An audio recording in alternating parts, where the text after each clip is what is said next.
High ছোট বন্ধুরা, তোমাদের জন্য আজকের সুন্দর একটি ভিডিও নিয়ে চলে এসেছি।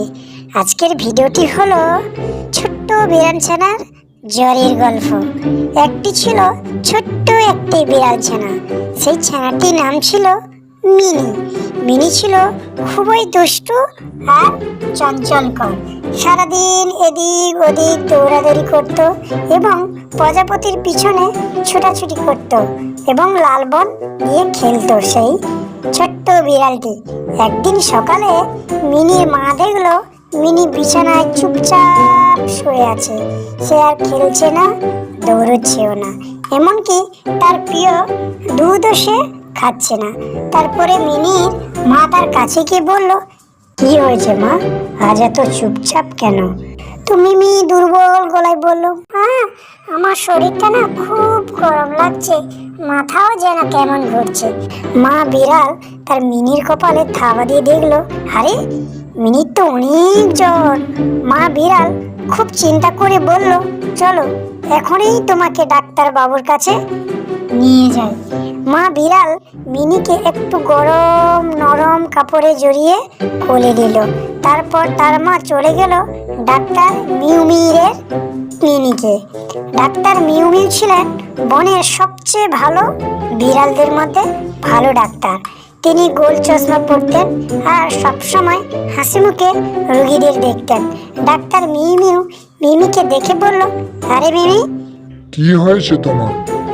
তো মিনি বলল, ডাক্তার কাকু, আমার খুব জ্বর। তো ডাক্তার মিউ থার্মোমিটার দিয়ে জ্বর মাপলেন। তারপর স্টেথোস্কোপ দিয়ে খুব বুক পরীক্ষা করলেন। তিনি বলেন, বেশি আইসক্রিম খেয়ে ঠান্ডা লেগেছো, তাই জ্বর হয়েছে। মা বিড়াল অবাক হয়ে বলল, ওহো, কাল তো লুকিয়ে 3 কাপ আইসক্রিম খেয়ে নিয়েছিল। ডাক্তার মিউ হেসে বললেন, তাহলে তো এখন থেকেই ওষুধ খেতে হবে, গরম সব খেতে হবে, আর তোমার বিশ্রাম নিতে হবে। মিনি খুব মুখ বাঁকিয়ে বলল, ওষুধ খুব তেতা। ডাক্তার বলেন, ওষুধ খেলেই তুমি তাড়াতাড়ি সুস্থ হয়ে যাবে। মা বিড়াল মিনিকে নিয়ে বাড়ি ফিরলো। সে সময় মতো ওষুধ খাওয়ালো, গরম সব দিল আর নরম কম্বল গায়ে জড়িয়ে দিল। 2 দিন পর মিনি পুরোপুরি সুস্থ হয়ে গেল। সে আবার লাফাতে খেলতে আর দৌড়তে শুরু করলো। মিনি মাকে জড়িয়ে ধরে বলল, মা, আর কখনো লুকিয়ে আমি এত আইসক্রিম খাবো না। মা বিড়াল হেসে বলল, ভালো, বাচ্চারা সবসময় মায়ের কথা শোনে। তাই ছোট বন্ধুরা, তোমরা সবাই তোমাদের মায়ের কথা শুনবে। অতিরিক্ত ঠান্ডার খাবার একদম খাবে না। আর অসুস্থ হলে অবশ্যই তোমরা দ্রুত ডাক্তারের কাছে যাবে।